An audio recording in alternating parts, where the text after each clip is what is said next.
Class 10 physics का पहला chapter है। चैप्टर का नाम है प्रकाश, परावर्तन और अपवर्तन के बारे में पढ़ना है। बुक का जो है साइंस बुक का चैप्टर जो है वो 10वां हो जाएगा, लेकिन फिजिक्स का अगर देखा जाए तो पहला चैप्टर ये है और बहुत ही इंपॉर्टेंट चैप्टर है। इस चैप्टर से बहुत सारा क्वेश्चन पूछता है और आप लोग को इस वीडियो में जो है वो एक पार्ट में तो वीडियो नहीं बनेगा, 2 या 3 पार्ट में बनाएंगे और इसमें से मतलब आप लोग को ऐसा मतलब समझाया जाएगा कि मतलब बहुत अच्छा से समझ में आए। चैप्टर बहुत ज़्यादा इंपॉर्टेंट है। अगर चैनल में पहली बार है तो चैनल को सब्सक्राइब कर लीजिए और बेल आइकन को ऑन कर दीजिए ताकि आने वाला और भी सब्जेक्ट हो गया, चैप्टर हो गया, जो कि आपको सबसे पहले वीडियो मिले। और इसका नोट्स जो है फ्री में आप लोग को डिस्क्रिप्शन में लिंक दिया हुआ है, वहां से आप लोग डाउनलोड कर सकते हैं। तो चलिए शुरू करते हैं। सबसे पहले कि जानेंगे आखिर चैप्टर का नाम जो है उसका मतलब जानेंगे। सबसे पहले कुछ भी आप पढ़िए तो जो चैप्टर का नाम है वो बहुत ज्यादा इंपॉर्टेंट रहता है। तो यहाँ चैप्टर का नाम जो है वो प्रकाश है। आखिर प्रकाश क्या होता है ना। प्रकाश व्यक्ति का नाम भी होता है। तो यहाँ हम लोग जानेंगे कि आखिर यहाँ जो प्रकाश है वो प्रकाश कौन सा प्रकाश है। तो प्रकाश जो है एक ऊर्जा का रूप होता है ना, जिसका मदद से हम लोग क्या करते हैं, देख पाते हैं। प्रकाश क्या है, तो प्रकाश जो है वो क्या है, ऊर्जा का रूप है और उसी की मदद से हम लोग क्या करते हैं, देख पाते हैं। अगर प्रकाश नहीं रहेगा तो हम लोग नहीं देख पाएंगे, है ना। तो प्रकाश की मदद से ही हम लोग क्या कर पाते हैं, किसी भी वस्तु को देख पाते हैं। तो प्रकाश क्या है, प्रकाश ऊर्जा का रूप है। यहाँ साफ सुथरा लिखा हुआ है कि प्रकाश जो है वो क्या है, एक ऊर्जा का रूप है और जिसकी मदद से, है ना, जिसकी सहायता से हम लोग क्या करते हैं, कोई भी वस्तु को देख सकते हैं। प्रकाश क्या है, ऊर्जा का रूप है और उसी की मदद से हम लोग कोई वस्तु को देख पाते हैं। आखिर हम लोग कोई वस्तु को देख कैसे पाते हैं। ठीक है, कोई वस्तु को हम लोग देख लेते हैं तो क्या ऐसे देख पाते हैं, क्या वजह होता है, किस तरह से मतलब वस्तु जो है दिखाई पड़ता है। तो सबसे पहले हम लोग यहाँ समझेंगे कि जब किसी, है ना, जब किसी वस्तु पर प्रकाश गिरती है ना। यहाँ क्या बोला जा रहा है कि जब भी किसी वस्तु पर जो है वो प्रकाश गिरा है तो ऐसे में क्या होता है कि वस्तु जो है प्रकाश को परावर्तित कर देती है और वो परावर्तित प्रकाश जो है हम लोग के आंख तक पहुंचती है और जिससे कि हम लोग का वस्तु जो है उसका प्रतिबिंब जो है आंख के रेटिना पर बनता है और उससे फिर हम लोग को दिमाग में वो सिग्नल जाता है कि अरे ये चीज तो ये चीज है ना। उसके बाद हम लोग को चीजें को दिखाई देता है। यहाँ हम लोग समझेंगे जैसे मान चलिए कि ये पेन है ना, प्रकाश इस पेन पर पड़ रहा है, अब प्रकाश की किरण यहाँ से पड़ा, अब ये क्या किया, ये वस्तु जो है पेन है, ये प्रकाश की किरण को परावर्तित कर दिया, आ गया अपना आंख में। अब आंख में आया तो उसका जो प्रतिबिंब है वो रेटिना में बना, हाँ रेटिना में बना, रेटिना बोल दिया कि ये जो है वो दिमाग के पास सिग्नल भेजा कि ये तो पेन है, हाँ। तो इस तरह से हम लोग वस्तु को देख पाते हैं। फिर से एक बार समझने की कोशिश कीजिएगा कि कोई भी वस्तु जो है वो दिखाई कैसे पड़ता है ना, हम लोग कोई भी वस्तु को कैसे देख पाते हैं। तो सबसे पहले तो क्या होता है कि किसी भी वस्तु पर जो प्रकाश गिरता है ना, चाहे जो भी वस्तु को देखना है उस पर प्रकाश अगर गिरा है तो वो वस्तु क्या करता है, उस प्रकाश को परावर्तित कर देता है, मतलब वहां से उसको अपने से टकराने के बाद उसको वापस मोड़ देता है। तो जब किसी वस्तु को प्रकाश जो है, किसी वस्तु का प्रकाश गिरा है तो वो प्रकाश को क्या करता है, परावर्तित कर देता है और वही परावर्तित किरण जो है, प्रकाश जो है वो कहाँ आता है, हम लोग के आंख में आता है और आंख जो है वो वस्तु का प्रतिबिंब जो होता है उसको रेटिना में बना देता है, प्रतिबिंब को, और वहीं से फिर रेटिना में बनता है। उसके बाद ये दिमाग तक सिग्नल भेजता है कि ये चीज जो है ये चीज है ना। उसके बाद हम लोग के दिमाग में ये चीज माइंड में आता है कि हाँ ये जो दिख रहा है वो ये चीज का मतलब ये चीज है। इस तरह से हम लोग कोई भी वस्तु को देख पाते हैं। नहीं समझे तो एक बार और फिर से समझिए, हम लोग किसी भी वस्तु को कैसे देख पाते हैं। तो हम लोग वस्तु को इस तरह से देख पाते हैं कि अगर किसी वस्तु पर प्रकाश गिरा है तो प्रकाश, वो वस्तु क्या करता है, प्रकाश को परावर्तित कर देता है और वो परावर्तित प्रकाश जो है हम लोग के आंख में आता है और आंख में वो जो वस्तु परावर्तित किया है ना प्रकाश को, वो वस्तु का जो है वो प्रतिबिंब बनता है कहाँ, हम लोग का रेटिना में, आंख के रेटिना में, और उसका बाद वो सिग्नल भेजता है दिमाग के पास कि ये चीज ये है ना, छांटने के लिए मतलब ये क्या है। तो दिमाग बताता है कि इस चीज को ये चीज बोला जाता है। तो उस तरह से हम लोग कोई भी वस्तु को देख पाते हैं। अब नेक्स्ट आता है प्रकाश की किरण, है ना। तो प्रकाश की किरण क्या है, तो प्रकाश का सरल रेखीय पथ पर प्रकाश का किरण कहलाता है। मतलब प्रकाश जो है उस सरल रेखा पर, एक रेखा पर चल रहा है तो उसी को बोलेंगे किरण। कभी सुने कि किरण जो है वो मतलब प्रकाश किरण जो है इस तरह से ऐसे जाता है, नहीं जाता है ना। प्रकाश की किरण जो है, प्रकाश का किरण, किरण उसको तभी बोलेंगे जब वो क्या है, सरल रेखा पर, है ना, सीधा जा रहा है, मतलब एक ही रेखा पर वो जाते जा रहा है तो उसको हम बोलेंगे कि हाँ ये क्या है, प्रकाश का किरण है, अन्यथा नहीं बोलेंगे, है ना। तो प्रकाश की किरण क्या है, तो प्रकाश सरल रेखीय पथ पर प्रकाश अगर चल रहा है तो उसे हम लोग बोलेंगे प्रकाश की किरण। प्रकाश अगर सरल रेखा पर चला है ना, पूरा सरल सीधा रेखा पर चल रहा है प्रकाश, तो उसी को हम लोग क्या बोलेंगे, ये प्रकाश का किरण है। नेक्स्ट आता है किरण पुंज, है ना। किरण पुंज क्या होता है, तो प्रकाश की किरण का समूह को ही किरण पुंज बोला जाता है। प्रकाश की किरण का जो समूह होता है, कभी कभी देखे होंगे कि मतलब अभी यहाँ ही है ना, यहाँ मेरा जो है लगभग 4-5 लाइट जल रहा है। तो अगर कोई लाइट जल रहा है, प्रकाश का जो समूह है उसी को हम लोग किरण पुंज बोलते हैं। ना। प्रकाश की किरण का समूह को ही क्या बोला जाता है, किरण पुंज बोला जाता है ना। बहुत सारा लाइट जो है, जैसे कि आप लोग गाड़ी में देखते होंगे कि गाड़ी में क्या है कि फोर व्हीलर जैसे कि है तो एक लाइट यहाँ एक लाइट, लेकिन दोनों जाके एक जगह फिर मिलता है, आगे जाके एक जगह मिलता है लाइट। तो हम लोग वही चीज यहाँ समझने का प्रयास करेंगे कि प्रकाश की किरण का समूह है ना, प्रकाश का किरण का जो समूह होता है वही क्या कहलाता है, किरण पुंज कहलाता है। और किरण पुंज जो है मुख्यतः 3 प्रकार का होता है। ये वीडियो जो है वो 3 पार्ट में बनेगा, 3 पार्ट में, काहे कि लंबा चैप्टर है ना। फिजिक्स में हमको जहां तक लग रहा है कि सबसे ज्यादा लंबा चैप्टर यही है, और इस चैप्टर से क्वेश्चन बहुत ज्यादा पूछता भी है। और इसका नोट्स जो है आप लोग को फ्री में अवेलेबल मिल जाएगा। इसके बाद अभी क्वेश्चन आंसर नहीं करेंगे, क्वेश्चन आंसर को बाद में करेंगे, क्योंकि उसमें न्यूमेरिकल क्वेश्चन है तो बनाना पड़ेगा। तो इसमें बस खाली थ्योरी समझाते जाएंगे। अगर वीडियो अगर पसंद आ रहा है तो लाइक करते जाइए। तो क्या है कि प्रकाश की किरण जो है ना, प्रकाश की किरण के समूह को ही क्या बोला जाता है, किरण पुंज कहा जाता है। और ये किरण पुंज कितना प्रकार का होता है, 3 प्रकार का होता है। सबसे पहला जो है समांतर किरण पुंज है ना। समांतर किरण पुंज में क्या होता है कि प्रकाश की किरण ऐसे गया है ना, एक और इस तरह से गया, मतलब समांतर में कि दोनों मतलब एक दूसरे से कहीं टच नहीं करेगा, तो क्या कहलाता है, समांतर किरण पुंज है ना। तो जैसे कि हम लोग समझते हैं कि एक इस तरह से लाइट गया, एक ऐसे जा रहा है, ये तीनों एक दूसरे को तीसरे को मतलब एक दूसरे तीसरे को कहीं नहीं टच करेगा, तो ये क्या कहलाएगा, समांतर किरण पुंज कहलाएगा। सभी किरणें एक दूसरे के समांतर होती है। कि हम लोग पढ़ क्या रहे हैं, हम लोग पढ़ रहे हैं किरण पुंज है ना। टॉपिक क्या है, किरण पुंज टॉपिक है। तो प्रकाश की किरण, जो प्रकाश की किरण का समूह होता है उसी को क्या बोला जाता है, किरण पुंज बोला जाता है। और किरण का जो पुंज होता है वो कितना प्रकार का होता है, 3 प्रकार का होता है। तो सबसे पहला हम लोग पढ़ लिए समांतर किरण पुंज, जिसमें क्या होता है, सभी किरणें एक दूसरे के समांतर होती है। चलो ये हाँ तो ठीक है। दूसरा जो आता है वो अभिसारी किरण पुंज है ना, अभिसारी किरण पुंज। ये क्या होता है, तो विभिन्न दिशाओं से आती हुई किरण एक जगह जाकर मिलता है, मतलब अलग अलग दिशा से आया। यहाँ देखिए, यहाँ चित्र में आपको दिखाया गया होगा कि अलग अलग दिशा से जो यहाँ आ रहा है किरण, इधर से जा रहा है, इधर से जा रहा है, लेकिन जाके सब एक ही जगह मिल रहा है ना। तो अलग अलग दिशा से किरण तो आ रहा था, लेकिन जाके कहाँ मिल रहा है, एक ही जगह पर मिल रहा है। तो हम लोग इसको बोलेंगे कि अभिसारी किरण पुंज है ना। इसको क्या बोलेंगे, अभिसारी किरण पुंज।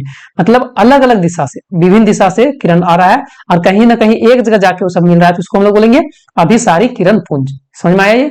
नेक्स्ट आता है अपसारी किरण पुंज है ना। अपसारी किरण पुंज क्या होता है, तो मतलब एक जगह से किरण निकला और अलग अलग चला गया है ना। किरण एक जगह से निकला और ये क्या हो गया, अलग अलग दिशा में चला गया है ना। तो इसको हम लोग बोलेंगे अपसारी किरण पुंज। यहाँ लिखा हुआ है एक बिंदु स्रोत से निकलकर किरण विभिन्न दिशाओं में फैल जाता है, उसको हम लोग क्या बोलते हैं, अपसारी किरण पुंज। फिर से हम लोग यहाँ समझने का प्रयास करेंगे। हम लोग अभी किरण पुंज के बारे में पढ़ रहे थे, और किरण पुंज किसको बोलते हैं, तो प्रकाश की किरण के समूह को ही किरण पुंज बोला जाता है। तो ये 3 प्रकार का होता है। एक समांतर किरण पुंज होता है, जो मतलब बराबर समांतर एक दूसरे के समांतर में चलेगा। दूसरा जो था अभिसारी किरण पुंज, जो कि मतलब अलग अलग दिशा से आके एक जगह मिल रहा था। और तीसरा जो है एक अपसारी है ना, जो कि एक जगह से निकला लेकिन अलग अलग दिशा में ये चला गया। तो ये 3 तरह का किरण पुंज होता है। नेक्स्ट हम लोग पढ़ेंगे कि प्रकाश का पारदर्शक माध्यम है ना। प्रकाश का पारदर्शक माध्यम क्या होता है, तो यह समझने का प्रयास करेंगे कि ऐसा द्रव्य है ना, ऐसा द्रव्य जो अपने से होकर प्रकाश को सरलता से गुजरने देता है, उसी को हम लोग बोलते हैं पारदर्शक माध्यम है ना। फिर से समझिए, नहीं समझ में आया तो, प्रकाश का पारदर्शक माध्यम क्या है, प्रकाश का पारदर्शक माध्यम। तो प्रकाश का पारदर्शक माध्यम उसको बोलेंगे कि कुछ ऐसा द्रव्य है, ऐसा लिक्विड है जो प्रकाश है ना अपने से होकर गुजरने देता है, जैसे कि पानी है ना। ऐसे इधर से हम लोग अगर लाइट जला रहे हैं है ना, अगर लाइट जला रहे हैं, प्रकाश इस तरह से मान के चलिए कि यहाँ ग्लास है और पानी रखा हुआ है, इधर से लाइट जला रहे हैं, फिर भी वो लाइट जो है वो पार हो जाता है आगे।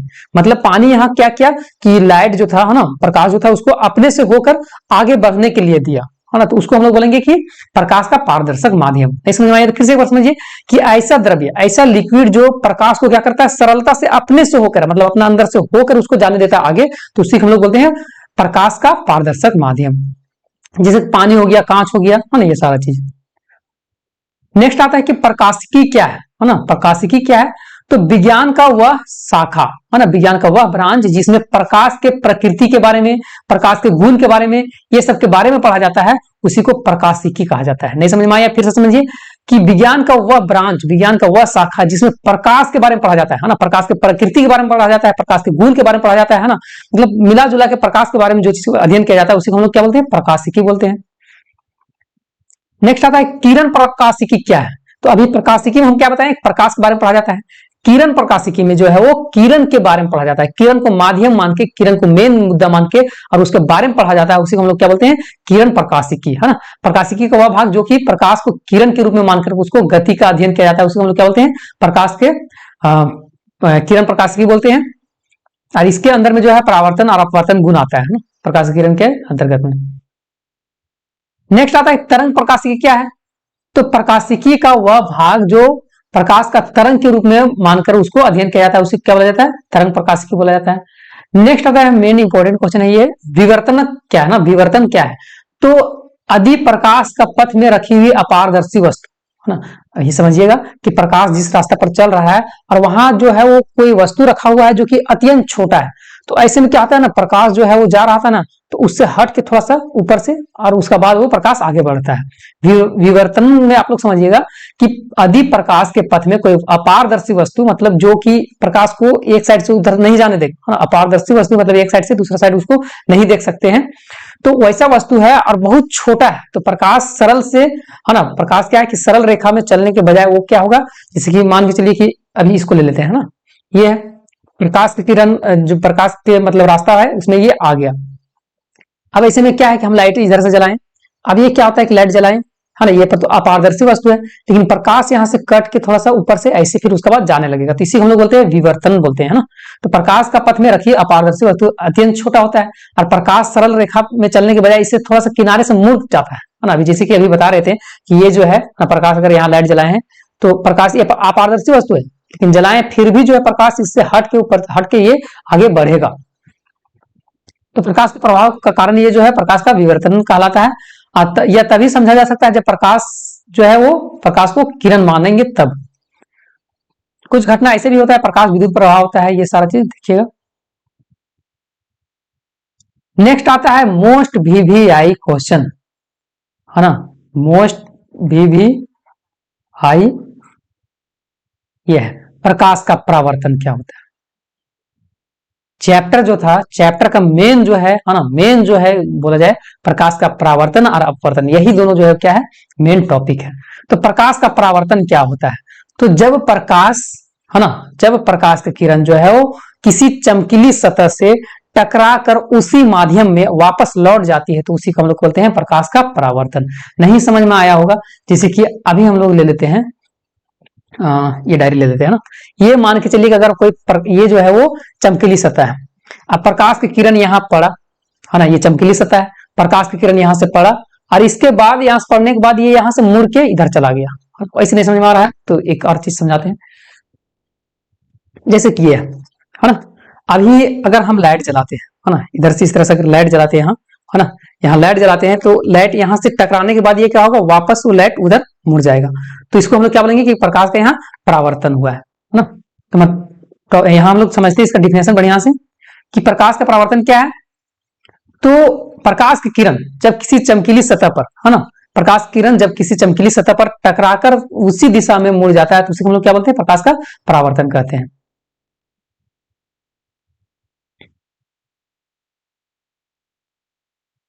फिर से समझिएगा प्रकाश का परावर्तन क्या है।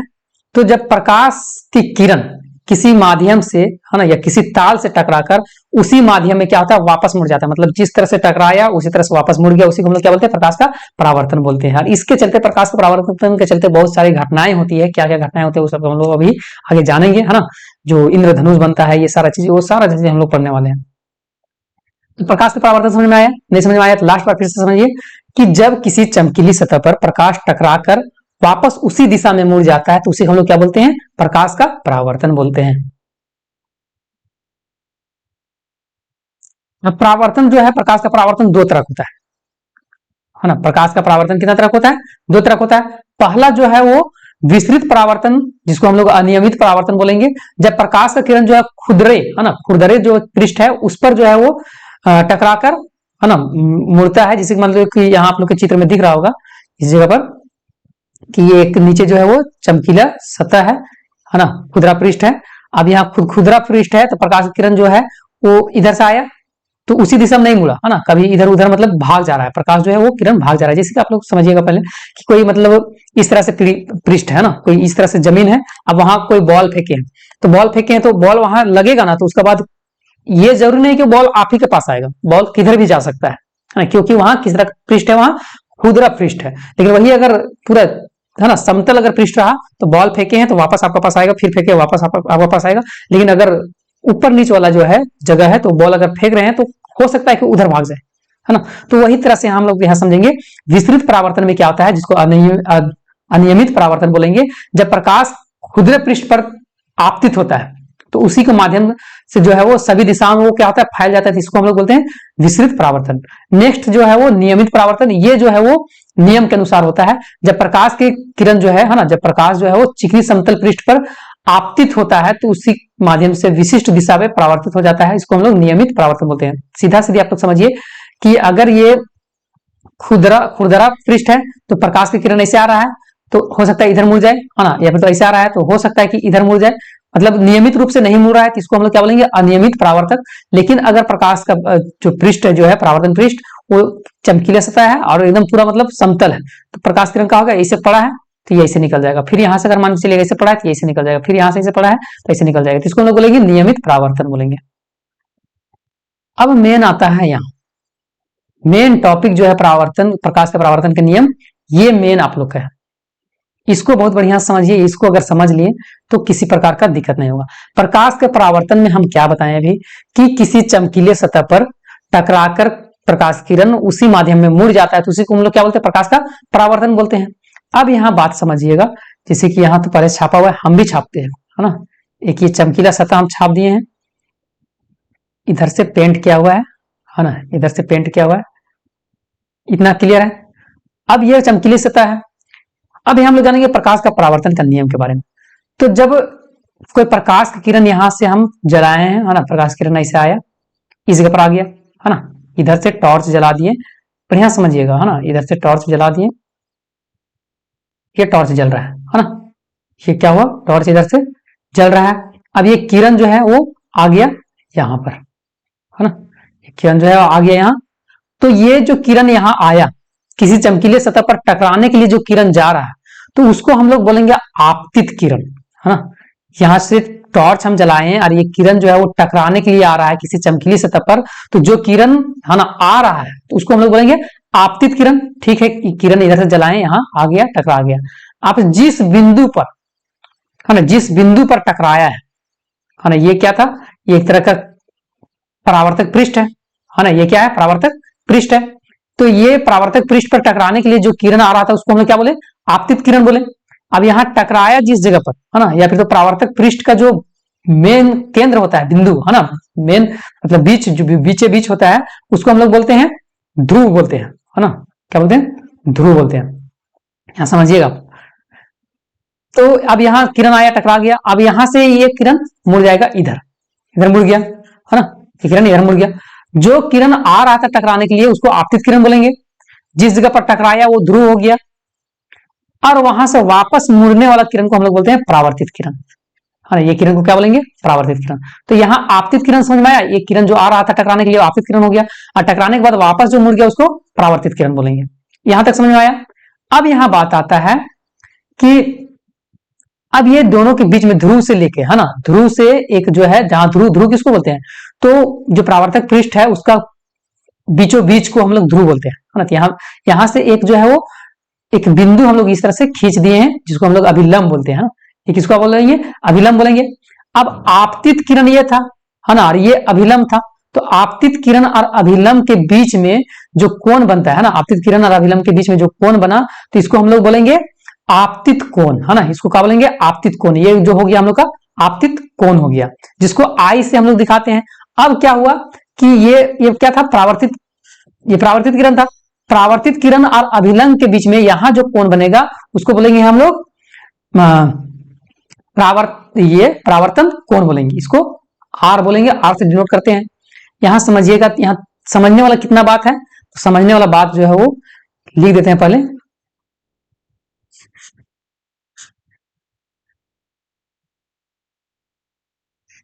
परावर्तन का नियम, जब प्रकाश परावर्तन के नियम में हम लोग जानेंगे कि ये परावर्तन पृष्ठ है ना, ये क्या था, परावर्तक पृष्ठ था। अब परावर्तक पृष्ठ के बीच में उसको हम लोग क्या बोलेंगे, ध्रुव बोलेंगे। अब जो किरण टकराने के लिए आ रहा है, ये किरण को हम लोग क्या बोलेंगे, आपतित किरण। ठीक है, अब यहां कहां टकराया, ये ध्रुव पर टकराया। अब ध्रुव से एक अभिलंब हम लोग इस तरह से खींच दिए हैं, है ना, अभिलंब खींच दिए हैं। अब ये टकराने के बाद वापस इस तरह से मुड़ गया है। अब जो किरण वापस मुड़ गया है तो उसको हम लोग बोलेंगे परावर्तित किरण। यहां तक तो कोई दिक्कत नहीं, जो किरण टकराने के लिए आ रहा था उसको आपतित किरण बोल दिए, और टकराने के बाद वापस मुड़ गया उसको परावर्तित किरण बोल दिए। जिस जगह पर टकराया उसको हम लोग मूल्य ध्रुव भी बोल सकते हैं ना, मूल बिंदु भी बोल सकते हैं। अब वहां से हम लोग एक लाइन खींच दी इस तरह से, है ना, मानक लाइन। अब इसको हम लोग अभिलंब बोलते हैं। अब अभिलंब तो हो गया, आपतित किरण हो गया। आपतित किरण और अभिलंब, ये अभिलंब था और ये आपतित किरण है, तो ये दोनों के बीच में जो कोण बना है इसको आपतन कोण बोलेंगे, जिसको आई से दिखाया जाता है ना। और इधर से अभिलंब ये था और ये परावर्तन किरण था। तो परावर्तन किरण और अभिलंब के बीच में जो कोण बनता है ना, परावर्तन किरण और अभिलंब के बीच में जो कोण बना है उसको हम लोग बोलेंगे परावर्तन कोण बोलेंगे, है ना, जिसको आर से दिखाते हैं। और यही नियम है कि आई जितना होगा उतना आर भी होगा, आपतित कोण जितना होगा उतना परावर्तित कोण भी होगा। मतलब ये जगह पर जितना कोण डिग्री बनेगा उतना डिग्री यहां भी बनेगा। तो ये था आप लोग के लिए परावर्तन, प्रकाश का परावर्तन का नियम। नहीं समझ में आया तो एक बार और लास्ट समझिए कि किसी प्रकाश का परावर्तन क्या होता है, सो हम लोग पहले समझ लेंगे। प्रकाश का परावर्तन किसको बोलते हैं? तो प्रकाश का परावर्तन, जब प्रकाश की किरण किसी चमकीले सतह पर टकराने के बाद वापस उसी दिशा में मुड़ जाता है उसको प्रकाश का परावर्तन बोलते हैं। तो यहाँ क्या है, एल आर एम जो दिख रहा है, एल आर एम ये क्या है, ये परावर्तक पृष्ठ है ना। एल एम क्या है, एक परावर्तक पृष्ठ है, प्रकाश इसी पर टकराएगा। तो जो किरण टकराने के लिए आ रहा है, ये किरण टकराने के लिए आ रहा है किसके पास, परावर्तक पृष्ठ में। अब आ रहा है, उस किरण को हम लोग बोलेंगे आपतित किरण। अब टकरा गया, है ना, तो जिस जगह पर टकराया उसको हम लोग बोलेंगे क्या, मूल्य बिंदु बोलेंगे, या आपतन बिंदु बोलेंगे, या फिर तो ध्रुव बोलेंगे, ठीक है। और यहां से टकराने के बाद वापस ये क्या हुआ, मुड़ गया। अब मुड़ गया तो इसको हम लोग क्या बोलेंगे, परावर्तित किरण बोलेंगे। क्या बोलेंगे, परावर्तित किरण, है ना। तो आपतित किरण समझ में आया, जो किरण टकराने के लिए आ रहा था आपतित किरण, और जो टकराने के बाद वापस मुड़ गया उसको परावर्तित किरण। अब बीच में जिस जगह पर टकराया वहां से एक हम लोग लाइन खींच दिए, उसको बोलेंगे अभिलंब। अभिलंब बीचों बीच में हो गया। अब अभिलंब और आपतित किरण के बीच में, है ना, जो कोण बना है, यहां देखिए कि अभिलंब कौन सा है, यह हम लोग के लिए क्या है, अभिलंब है। और आपतित किरण, ये आपतित किरण था, इन दोनों के बीच में कोण बना, यहां बना ना, तो आई इसका नाम दिया हुआ है, तो इसको हम लोग बोलेंगे आपतित कोण। इसको क्या बोलेंगे, आपतित कोण बोलेंगे, आपतित कोण बोलेंगे, है ना। आपतित कोण किसको बोलेंगे, तो जो आपतित किरण और अभिलंब के बीच में जो कोण बना है उसको। अब नेक्स्ट आता है कि परावर्तित किरण, है ना, और अभिलंब के बीच में जो बना है, ये परावर्तित किरण था, है ना, और ये अभिलंब है, ये दोनों के बीच में जो कोण बना है उसको हम लोग बोलेंगे परावर्तन कोण, जिसको आर से डिनोट किया जाता है। तो ये चीज आप लोग को समझ में आया, यही इंपॉर्टेंट था, है ना। अब इसका नियम भी कुछ है ना। प्रकाश का परावर्तन के निम्नलिखित दो नियम है। आपतन कोण तथा परावर्तन कोण हमेशा बराबर होता है ना। जितना डिग्री आपतन कोण होगा उतना ही डिग्री परावर्तन कोण होगा, ये पहला नियम था। दूसरा नियम कि आपतित किरण, परावर्तित किरण तथा आपतन बिंदु जो है तीनों एक ही तल पर बनेगा, है ना। जैसे कि ये एक तल है, आपतित किरण और परावर्तित किरण और मूल्य बिंदु, ये तीनों जो है ना एक ही जगह पर रहेगा। देखिए, तो ये आपतित किरण यहाँ आया, परावर्तित किरण नहीं गया, और मूल बिंदु तीनों जो है एक ही तल पर होगा। नेक्स्ट आता है कि समतल दर्पण ना। समतल दर्पण किसको बोलते हैं, तो वे दर्पण जिसका परावर्तक पृष्ठ समतल होता है उसी को हम लोग समतल दर्पण बोलते हैं। ये तो और इजी था। अब समतल दर्पण द्वारा बना प्रतिबिंब के कुछ कुछ विशेषता है ना। समतल दर्पण में कोई भी प्रतिबिंब बनेगा उसका क्या लक्षण है, तो समतल दर्पण द्वारा बना प्रतिबिंब सदा सीधा, है ना, सीधा और आभासी होता है ना। समतल दर्पण द्वारा जो भी प्रतिबिंब बनता है वो क्या होता है, सीधा होता है, आभासी होता है। और प्रतिबिंब का साइज वस्तु के साइज का क्या होता है, बराबर होता है। लेकिन और भी बातें हैं, प्रतिबिंब जो है वो दर्पण के पीछे उतने ही दूरी पर बनेगा, है ना, जितना दूर पर वो क्या है, दर्पण मतलब जो बीम रखा हुआ है, जैसे मान के लिए कि कोई दर्पण है ना, दर्पण मान के लिए किस जगह पर दर्पण है ना, और वस्तु किस जगह पर रखे हैं, तो जितना दूरी है ना उसी के हिसाब से दर्पण में इसका प्रतिबिंब बनेगा। अगर समतल दर्पण इस जगह पर है और बहुत दूर में हम अगर वस्तु को रखे हैं तो जितना दूर में रहेगा उतना छोटे यहाँ क्या बनेगा, प्रतिबिंब बनेगा। लेकिन जितना सामने रखेंगे उतना बड़ा वो बनते जाएगा। और समतल दर्पण का जो प्रतिबिंब बनता है ना वो पार्श्व परावर्तित होता है। पार्श्व मतलब अगर आप ये दाहिना हाथ उठा रहे हैं ना तो वहां प्रतिबिंब में बायां हाथ दिखाएगा, है ना, तो इसको बोलते हैं पार्श्व परिवर्तन।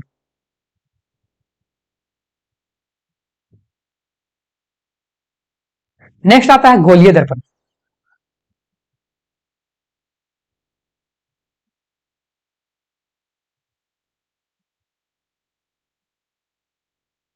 चौबीस मिनट का वीडियो बन गया है ना। 30 मिनट को इसको रहने देते हैं, 6 मिनट में गोलीय दर्पण के बारे में समझाते हैं, उसके बाद अवतल अवतल को अलग से समझाएंगे, है ना। तो गोलीय दर्पण हम लोग पहले समझ लेते हैं, बस गोलीय दर्पण तक ही समझेंगे इस वीडियो में, 30 मिनट से ज्यादा वीडियो नहीं करना है। गोलीय दर्पण क्या होता है, तो ऐसे दर्पण जिनका परावर्तक पृष्ठ गोलीय हो उसको गोलीय दर्पण बोलते हैं। ऐसा दर्पण जिसका परावर्तक पृष्ठ मतलब जो है ना, जहां परावर्तन होगा वो क्या है, गोल है, उसको हम लोग गोलीय दर्पण बोलते हैं। और गोलीय दर्पण जो है मुख्यतः दो तरह का होता है, अवतल दर्पण और उत्तल दर्पण। अवतल दर्पण क्या होता है, तो वह गोलीय दर्पण जिसका परावर्तक पृष्ठ जो है अंदर की ओर दबा होता है, उसको हम लोग क्या बोलते हैं, अवतल दर्पण बोलते हैं, है ना। यहां समझेंगे कि गोलीय दर्पण इस तरह से ये गोलीय दर्पण हो गया, लेकिन अवतल अगर इसको हम लोग काट देते हैं, इस तरह से काट देते हैं, तो ये इस तरह से हो गया। अब इधर भी क्या है कि इधर इस तरह से हम लोग क्या कर दिए, इस तरह पेंट कर दिए, ये गोलीय दर्पण का भाग है। अब ये क्या है कि इसका जो है वो परावर्तक पृष्ठ जो है अंदर की ओर क्या है, धसा हुआ है, मतलब इस जगह पर परावर्तक होगा, लेकिन ये क्या है, अंदर की ओर क्या है, धसा हुआ है ना, मतलब दबा हुआ है। तो इसको हम लोग बोलेंगे कि ये क्या है, किस तरह का, अवतल दर्पण। लेकिन एक होता है कि इस तरह से, है ना, ऐसे है, अब इधर से पेंट कर दिया। अब इसका परावर्तक पृष्ठ क्या है, उभरा हुआ है, बाहर की ओर है, तो इसको हम लोग बोलेंगे उत्तल दर्पण। फिर से समझिएगा कि गोलीय दर्पण जो होता है इस तरह गोल होता है ना, जिसका परावर्तक पृष्ठ क्या होता है, गोल होता है। लेकिन इसको जब हम लोग काट देंगे, है ना, इसको अगर काट देते हैं बीच से बीच, है ना, तो ये क्या हो गया कि ये भाग जो है वो क्या बन गया, ये भाग जो है वो अवतल दर्पण बन गया। मतलब जिसका जो अवतल दर्पण किसको बोलेंगे, जिसका परावर्तक पृष्ठ क्या है, जिसका परावर्तक पृष्ठ जो है अंदर की ओर क्या हो, दबा हो। हम अभी यहाँ दो चित्र हम बनाते हैं, वहां से आप लोग देखिएगा और समझने का प्रयास कीजिएगा। जैसे कि एक ये रहा, है ना, ये भी एक गोला का ही भाग है, और ये जो है ये भी क्या है, एक गोला का ही भाग है। अब इसमें परावर्तक पृष्ठ जो है ये इधर वाला है, ये क्या है, परावर्तक पृष्ठ है। अब इसका परावर्तक पृष्ठ क्या अंदर की ओर घुसा हुआ है, तो इसको हम लोग बोलेंगे अवतल दर्पण, है ना। लेकिन जिसका परावर्तक पृष्ठ क्या है, ऊपर की ओर क्या है, उठा हुआ है, उसको बोलेंगे उत्तल दर्पण। तो ये दो तरह का दर्पण हो गया।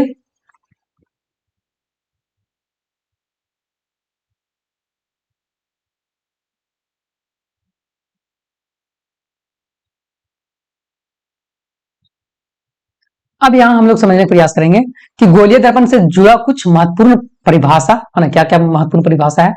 तो गोलीय दर्पण जो होता है उसको हम लोग ध्रुव के बारे में जानेंगे, है ना, वक्रता केंद्र के बारे में जानेंगे, और मुख्य अक्ष के बारे में जानेंगे, और वक्रता केंद्र त्रिज्या के बारे में जानेंगे, दर्पण के द्वारक के बारे में जानेंगे, ये चीज जानेंगे, है ना। तो गोलीय दर्पण के हम पहले यहाँ एक चित्र बनाते हैं, यहाँ आप लोग समझने का प्रयास कीजिएगा। ये है अवतल दर्पण, है ना, यहाँ समझिएगा ये क्या है, अवतल दर्पण। उसी तरह से उत्तल को भी हम लोग समझने का प्रयास करेंगे। अब ये अवतल दर्पण है ना, तो अवतल दर्पण के जो परावर्तक पृष्ठ है उसको हम लोग द्वारक बोलते हैं। अवतल दर्पण के परावर्तक पृष्ठ को क्या बोलते हैं, द्वारक बोलते हैं। तो यहां से यहां तक क्या है, ये परावर्तक पृष्ठ है, तो इसको हम लोग द्वारक बोलेंगे। द्वारक को हम लोग एम और एम डॉट लिख देते हैं, है ना, ये द्वारक कहलाएगा। अब क्या है कि ये द्वारक के बीचों बीच में, है ना, द्वारक के जहां सेंटर होगा, यहां मान के चलिए कि यहाँ बीच है, तो इसको हम लोग ध्रुव बोलेंगे, है ना, इसको क्या बोलेंगे, ध्रुव बोलेंगे, है ना, जिसको हम लोग पी से दिखाते हैं, ध्रुव को पी से दिखाते हैं। यहाँ समझिएगा थोड़ा सा, गोलीय दर्पण से जुड़ा कुछ महत्वपूर्ण परिभाषा। ये गोलीय दर्पण का अवतल दर्पण है ना, अवतल को हम लोग लिए हैं। अब ये जो है जितना दूर से जो है वो दर्पण का ये परावर्तक पृष्ठ है, तो इसको हम लोग द्वारक बोलते हैं। अब जो द्वारक का बीचों बीच सेंटर होता है उसको ध्रुव बोलते हैं, जिसको हम लोग पी से दिखाते हैं। गोलीय दर्पण के परावर्तक पृष्ठ के केंद्र के गोलीय दर्पण का ध्रुव कहते हैं, मतलब जो परावर्तक पृष्ठ है उसका जो बीच होगा उसको हम लोग क्या बोलेंगे, ध्रुव बोलेंगे। यहां तक तो ठीक है। अब ये गोलीय दर्पण जो है वो क्या है, गोला का भाग है ना। गोलीय दर्पण जो है ये क्या है, एक गोले के भाग है ना, तो इस तरह से हम लोग पूरा इसका गोला बनाने का प्रयास करेंगे, है ना। ये तो गोल का भाग है। अब ये इस जगह पर जो है वो केंद्र कहलाएगा, है ना। गोलीय दर्पण क्या होता है, गोले का भाग होता है। गोलीय दर्पण क्या है, एक गोले का भाग होता है। तो गोले का केंद्र को ही हम लोग क्या बोलेंगे, वक्रता केंद्र, है ना। नहीं समझ में आया, फिर से एक बार समझिए। नहीं समझ में आया, पता है हमको नहीं समझ में आया, फिर से समझिए। देखिए ये हम लोग एक अवतल दर्पण लेते हैं, ले लिए, ये अवतल दर्पण है, ठीक है। उत्तल को भी ले सकते थे, है ना, लेकिन उसको भी बताएंगे। अब ये क्या है, परावर्तक पृष्ठ को द्वारक बोलते हैं, है ना। ये अवतल दर्पण का ये परावर्तक पृष्ठ है, तो इसको द्वारक बोलेंगे। इसको एम और एम डैश नाम देते हैं। अब ये परावर्तक पृष्ठ का जो केंद्र होता है ना, बीच, इसको हम लोग ध्रुव बोलेंगे। क्या बोलेंगे, ध्रुव बोलेंगे, है ना, ध्रुव, जिसको हम लोग पी से दिखाते हैं। ये तो ठीक है। अब क्या है कि गोलीय दर्पण जो था वो क्या चीज का भाग है, गोला का भाग है ना, मतलब एक पूरा गोला का भाग है, इस तरह से गोल था। अब इसका जो केंद्र होगा, है ना, उसी को हम लोग वक्रता केंद्र बोलते हैं। तो ये तो समझ में आया। वक्रता केंद्र को हम लोग किस चीज से डिनोट करते हैं, तो इसको डिनोट करते हैं हम लोग ओ, यहाँ ओ से हम लोग डिनोट करेंगे।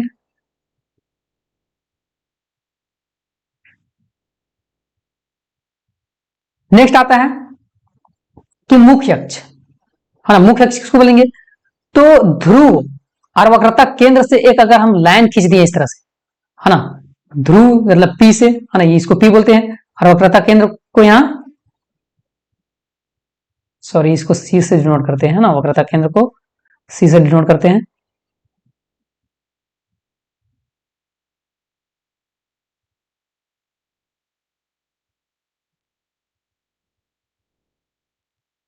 यहाँ सी हो जाएगा, है ना, वक्रता केंद्र सेंटर।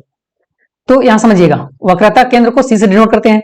तो ध्रुव और वक्रता केंद्र से एक अगर सीधी लाइन खींच देते हैं, है ना, तो इसको हम लोग बोलेंगे मुख्य अक्ष। इसको क्या बोलेंगे? मुख्य अक्ष बोलेंगे।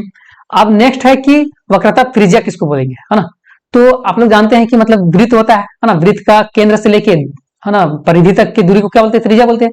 तो यहां से, है ना, वक्रता केंद्र से लेके पी तक, मतलब ध्रुव तक की दूरी को हम लोग क्या बोलेंगे? वक्रता त्रिज्या बोलेंगे। और उसके बाद द्वारक तो हो गया। फिर से यहां समझिएगा, यहां फ्रेश से एक चित्र बनाते हैं। ये है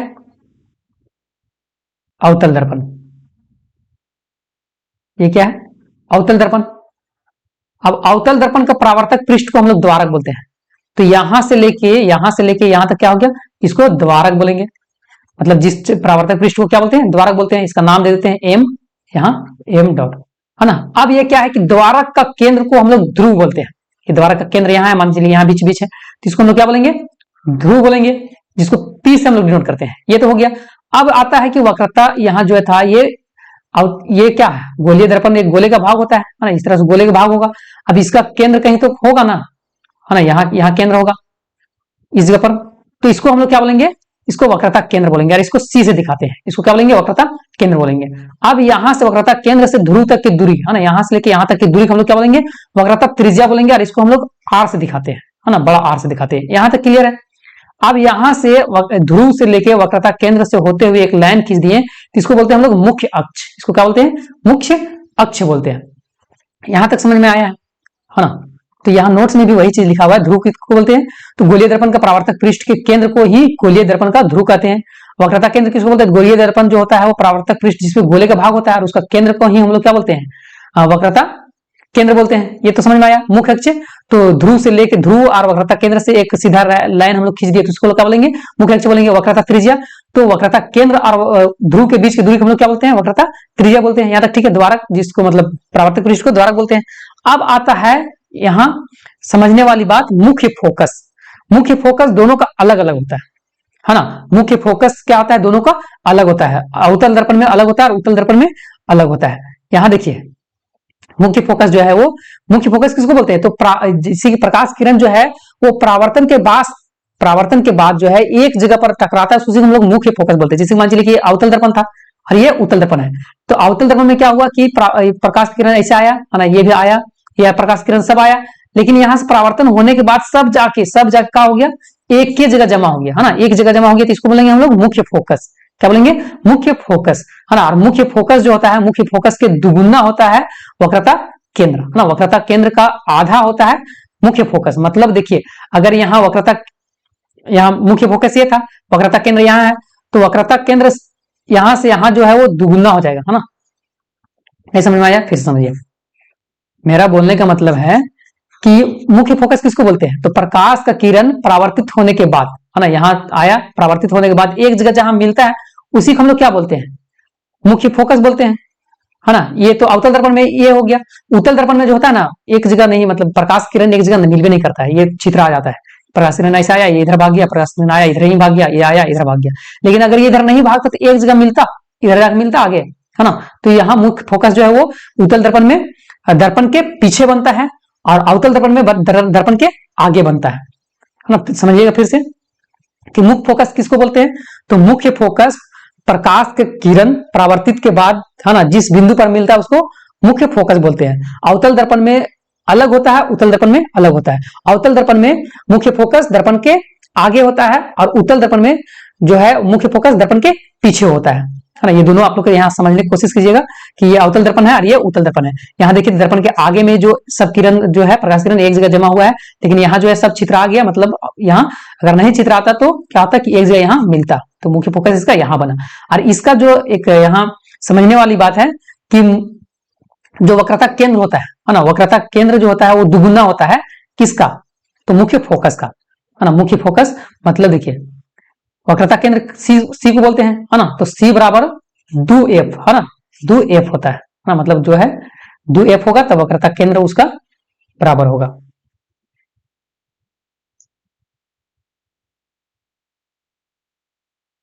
जिसको हम लोग त्रिज्या भी बोल सकते हैं ना, यहाँ से बीसी के वक्र का केंद्र यहाँ ना, यहाँ से यहाँ इसको त्रिज्या बोलते हैं, तो त्रिज्या आर हो जाएगा ना, तो आर बराबर जो होता है 2f होता है ये। तो आज की वीडियो में इतने ही रहने देते हैं, है ना, उसके बाद हम लोग कल करेंगे।